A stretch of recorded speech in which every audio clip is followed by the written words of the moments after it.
My dear student, welcome back to your channel natural fact. और मेरे बच्चों, आज हम कंटिन्यू करेंगे सेकंड लॉ ऑफ मोशन को, यानी Newton second law of motion को अच्छे से डिस्क्राइब करेंगे। बट उससे पढ़ने से पहले हम एक छोटा सा टॉपिक कवर करेंगे, दैट इज मोमेंटम। बिकॉज जो आपका सेकंड लॉ है ना बेटा, वो मोमेंटम पे बेस्ड है। तो चलो पढ़ते हैं मोमेंटम एक्चुअल में होता क्या है। सपोज करो बेटा, एक ऑब्जेक्ट है ए जो कि आपका 50 kg है, यानी इसका मास कितना है 50 kg, ठीक है। एक ऑब्जेक्ट है आपका बी जिसका आपका मास कितना गिवन है 30 kg, ठीक है। अब मुझे एक बात बताओ, अगर एक बॉडी है जिसका मास 50 kg और दूसरी बॉडी है बी जिसका मास 30 kg है, तो किस ऑब्जेक्ट को आपको रोकने के लिए सबसे ज्यादा फोर्स अप्लाई करनी पड़ेगी? बताओ, किस ऑब्जेक्ट को, ए या बी को? यस, ए को, क्योंकि जिसका मास जितना ज्यादा होगा हमें फोर्स उतना ही ज्यादा लगाना पड़ता है लॉ ऑफ इनर्शिया के according, first law of inertia को। क्योंकि हर बॉडी अपनी पोजीशन को मेंटेन रखने की कोशिश करती है। जब भी हम फोर्स लगाते हैं तब भी वो कोशिश करते हैं कि मैं मूव ना करूं। वो मैंने पढ़ाया हुआ, जिन बच्चों ने नहीं देखा वो फर्स्ट वीडियो जाके देख ले, ठीक है बच्चों। तो सबसे ज्यादा फोर्स किस पे लगेगा बेटा? ए पे लगेगा, ठीक है। यानी फोर्स जो है वो मास जितना ज्यादा होगा हमें फोर्स उतना ही ज्यादा अप्लाई करना पड़ेगा। यानी फोर्स क्या है बेटा? आपका डायरेक्टली प्रोपोर्शनल है मास के, यानी जितना ज्यादा मास उतना ज्यादा आपको फोर्स अप्लाई करना ही पड़ेगा, ठीक है। चलो अब एक अलग सिचुएशन लेते हैं। एक हमारे पास फिर से एक ऑब्जेक्ट है ए और एक ऑब्जेक्ट है अगेन बी, ठीक है। दोनों का मास सेम है, इसका भी मास 50 kg है और इसका भी मास क्या है 50 kg। बट ये जो मूवमेंट कर रहे हैं, जब ये मोशन में है तो एक की वेलोसिटी है 30 मीटर पर सेकेंड और दूसरे की वेलोसिटी कितनी है बेटा आपकी 20 मीटर पर सेकेंड। अब मुझे एक बात बताओ, जब आप फोर्स अप्लाई करोगे, दोनों का मास सेम है, ठीक है, वेलोसिटी डिफरेंट है, तो जब आप फोर्स अप्लाई करोगे तो किस बॉडी को रोकने के लिए, यानी किस ऑब्जेक्ट को रोकने के लिए आपको ज्यादा फोर्स अप्लाई करने पड़ेगा? यस, ज्यादा फोर्स जिसकी वेलोसिटी ज्यादा होगी, क्योंकि वो उतनी ही गति से आ रहा होगा, उतनी ही वेलोसिटी से वो आ रहा होगा, ठीक है। तो उसको रोकने के लिए आपको ज्यादा फोर्स अप्लाई करनी ही पड़ेगी, ठीक है। तो एक स्टेटमेंट ये भी कहता है कि फोर्स क्या डायरेक्टली प्रोपोर्शनल है वेलोसिटी के, यानी जितनी ज्यादा वेलोसिटी उतना ज्यादा आपको फोर्स अप्लाई करना पड़ेगा। तो बेटा देखो, ये जो एक्ट होता है, ठीक है, जो हम फोर्स अप्लाई कर रहे हैं मास और वेलोसिटी के अकॉर्डिंग, इसको बोलते हैं लीनियर मोमेंटम। इसी फोर्स का नाम चेंज हो जाता है, क्या बोलते हैं बेटा हम? लीनियर मोमेंटम, ठीक है। तो लीनियर मोमेंटम क्या होता है बेटा? इसको डिनोट किससे करते हैं हम बेटा? इसको हम डिनोट करते हैं पी से। किससे डिनोट करते हैं? पी से, ठीक है। और ये किससे होता है? Mass into velocity. यानी मोमेंटम क्या होता है बेटा? Mass into velocity. यानी उस ऑब्जेक्ट का मोमेंटम उतना ही ज्यादा होगा जिसका मास ज्यादा होगा, जिसकी वेलोसिटी भी ज्यादा होगी। आ गया समझ में? तो बेटा देखो, फोर्स अप्लाई ज्यादा करेंगे जिसका मास ज्यादा होगा और फोर्स उतना ही अप्लाई होगा जिसकी वेलोसिटी ज्यादा होगी, ठीक है। तो इसको हम क्या बोलते हैं बेटा? लीनियर मोमेंटम, ठीक है। उसका स्टेटमेंट चेंज हो जाता है, उसको क्या हम नेम दे देते हैं? लीनियर मोमेंटम, जिसे हम पी से डिनोट करते हैं। और इसका फॉर्मूला क्या होता है? m into v, mass into velocity, ये लीनियर मोमेंटम। देखो अब इसकी एसआई यूनिट देखो, आपको पता है मास की एसआई यूनिट क्या होती है? केजी। मास की एसआई यूनिट क्या होती है? केजी। वेलोसिटी की क्या होती है? मीटर पर सेकेंड, ठीक है। तो मोमेंटम की क्या आ गई बेटा? मोमेंटम की मास की जगह क्या लिखोगे? केजी इंटू मीटर पर सेकेंड, तो क्या आ गई? केजी मीटर पर सेकेंड। आ गया समझ में बेटा? चलो अब स्टार्ट करेंगे सेकंड लॉ ऑफ मोशन को, और थोड़ी सी सिखाऊंगी मैं डेरिवेशन भी, ठीक है, आराम से सीखेंगे। इससे पहले बेटा एक छोटा सा और पॉइंट पढ़ लेते हैं। चेंज इन मोमेंटम को किससे डिनोट करते हैं? डेल्टा पी से। किससे डिनोट करते हैं बेटा? डेल्टा पी से। डेल्टा मतलब क्या होता है? चेंज। तो इसका मतलब क्या होता है? चेंज इन मोमेंटम, ठीक है। और rate of change of momentum क्या होता है? Delta P upon delta T. इसका मतलब होता है चेंज। आगे समझ में? तो चलो स्टार्ट करते हैं सेकंड लॉ ऑफ मोशन को। तो चलो बच्चों पढ़ते हैं सेकंड लॉ ऑफ मोशन को। According to this law, the rate of change of momentum of a body, rate of change of momentum को किससे डिनोट करते हैं? डेल्टा पी से।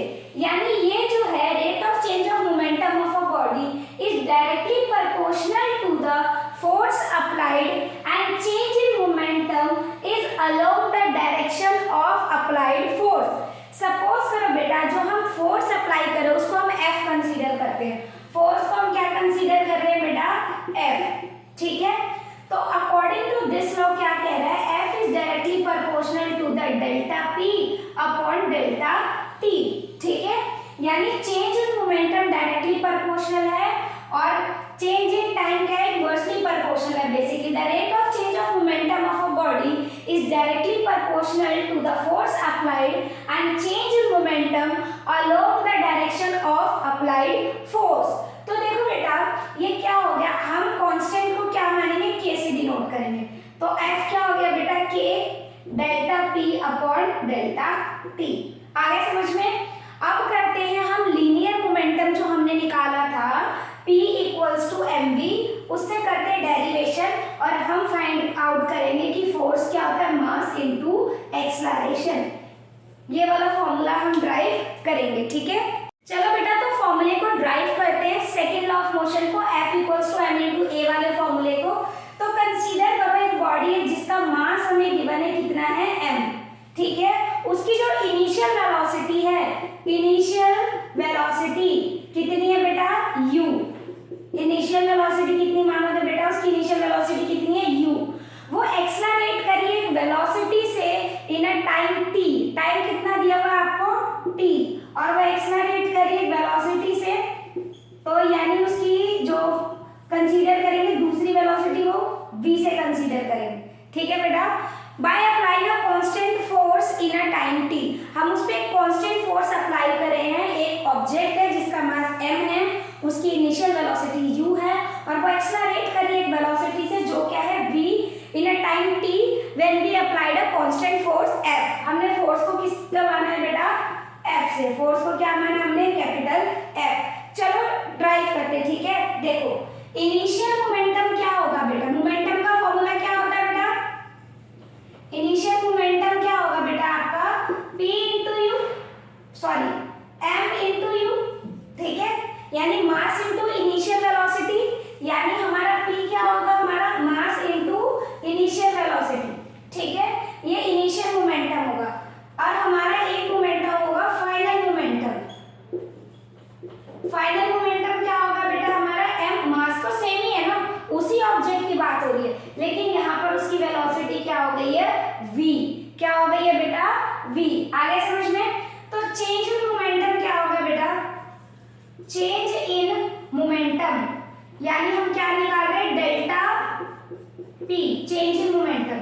क्या होगा चेंज इन मोमेंटम, देखो मैं एक सिंपल तरीके से समझाती हूँ आपको। मैं बताती हूँ कि बेटा आपके पास 10 रुपए और आपके फ्रेंड के पास कितने 20 रुपीज है, तो आप दोनों का डिफरेंस कितना है, ठीक है। यानी कितने आप दोनों के बीच में अंतर कितना है, डिफरेंस कितना है। तो सेम एज इट इज आपको चेंज इन मोमेंटम निकालना है, फाइनल वाला v वाला माइनस इनिशियल मोमेंटम। आ गया, फाइनल मोमेंटम माइनस m, आप कॉमन ले सकते हो, v माइनस u। आ गया बेटा आपको समझ में अच्छे से। तो बेटा rate of change of momentum क्या होता है, उसके लिए क्या लगाते हैं, rate of change of momentum के लिए टाइम t दिया हुआ है हमारे पास। तो बेटा rate of change of momentum के लिए हम क्या करेंगे बेटा, rate of change in momentum के लिए क्या अप्लाई करेंगे, t, ठीक है। टाइम हमें ऑलरेडी दिया हुआ है t। अब आपने एक फॉर्मूला पढ़ा होगा फर्स्ट चैप्टर में, एक्सेलरेशन क्या होता है, चेंज इन वेलोसिटी। एक्सेलरेशन क्या होता है, चेंज इन वेलोसिटी। तो v माइनस जो आपका u था अपॉन t, इसकी जगह हम a पुट कर सकते हैं। ये क्या होता है, rate of change in velocity. a क्या होता है बेटा, rate of change in velocity, ठीक है। देखो चेंज इन मोमेंटम को हम डेल्टा p से डिनोट करेंगे। Rate of change in momentum के लिए हम इसके नीचे t अप्लाई करेंगे यानी टाइम में।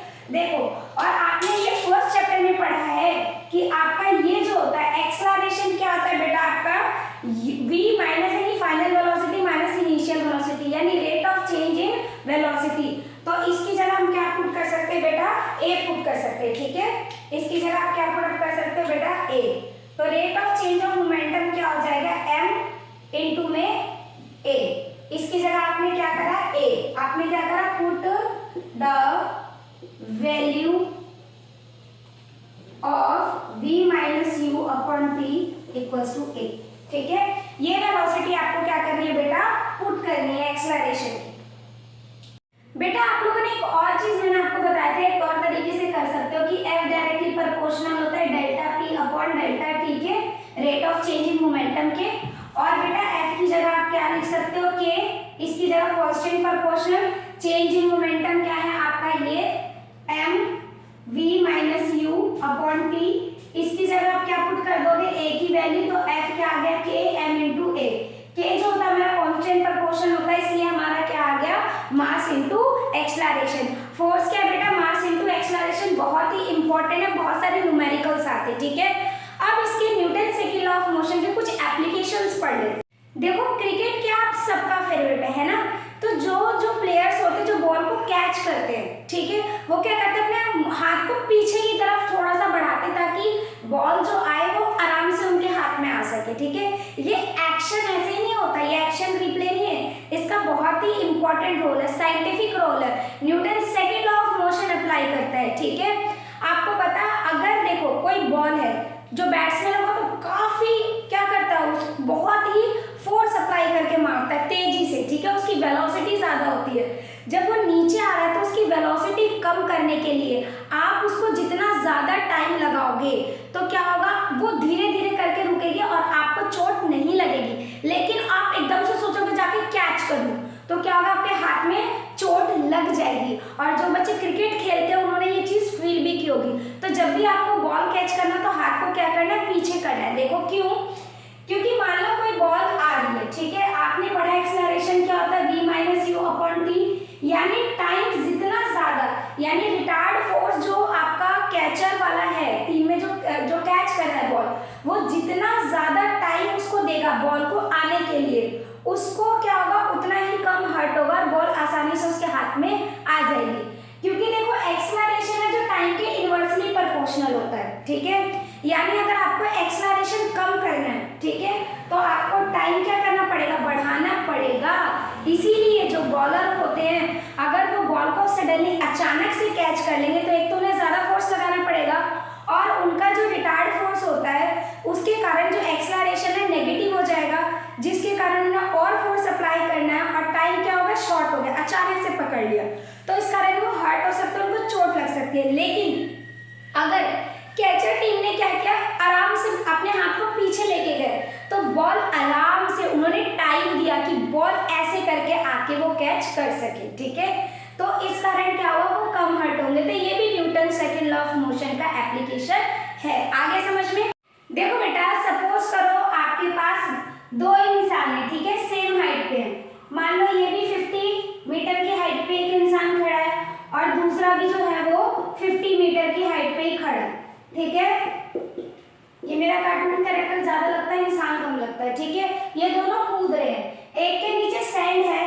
और एक के नीचे कंक्रीट है, ठीक है, यानी फर्श है अच्छा खासा बना हुआ कंक्रीट का, और एक के नीचे क्या है, सैंड है, रेत है, यहाँ सैंड है, सैंड और ये क्या है, कंक्रीट फ्लोर, ठीक है, दोनों सेम वेलोसिटी से गिर रहे हैं, किसी की भी वेलोसिटी चेंज नहीं है, दोनों क्या कर रहे हैं, सेम वेलोसिटी से नीचे आ रहे हैं।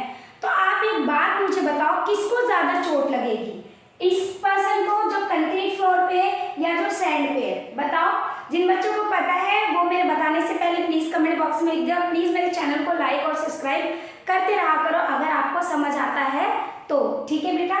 तो दो पर्सन है, दोनों सेम हाइट पे खड़े हैं और सेम वेलोसिटी से नीचे गिर रहे हैं, ठीक है, जब ये इंसान गिरेगा कंक्रीट पे तो इसको ज्यादा चोट लगेगी, क्यों क्यों चोट लगेगी, और ये जो इंसान सेम हाइट से गिरेगा इसको कम चोट लगेगी, ये क्या होगा, लेस हर्ट, और ये क्या होगा, मोर, ज्यादा हर्ट होगा, क्यों भाई, due to the second law of motion, ठीक है, सेकंड लॉ ऑफ मोशन के अकॉर्डिंग देखो, जब वो वेलोसिटी से गिर रहा है और अचानक आके टक से करेगा, कंक्रीट पे आप क्या करोगे, अचानक से टक से कट करते हो, है ना, टक से गिरेगा, तो क्या होगा कि जो कंक्रीट फ्लोर है वो भी अपना फोर्स बहुत ज्यादा लगाएगा उसकी बॉडी पे, उस पर्सन की बॉडी पे उतना ही ज्यादा फोर्स लगाएगा, क्योंकि भी कंक्रीट फ्लोर का मास ज्यादा होता है ना, ऑब्वियसली उतना ही फोर्स लगाएगा उस पर्सन पे और वो पर्सन ज्यादा हर्ट होगा, ठीक है।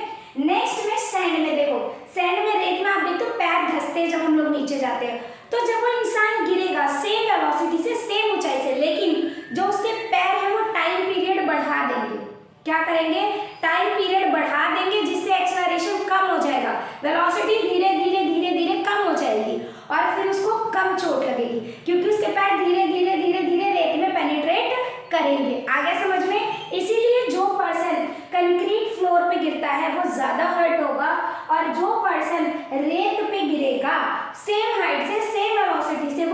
हर्ट होगा। इसीलिए देखो, जब आपके कूदने वाले जंपिंग कोई एथलेट्स होते हैं, कुछ भी होता है, तो फॉर्म बिछा दिया जाता है, गद्दा बिछा दिया जाता है, या फिर कोई जंपिंग में रेत बिछाई होती है, उस पर जाके जंप करके कूदना होता है। क्यों?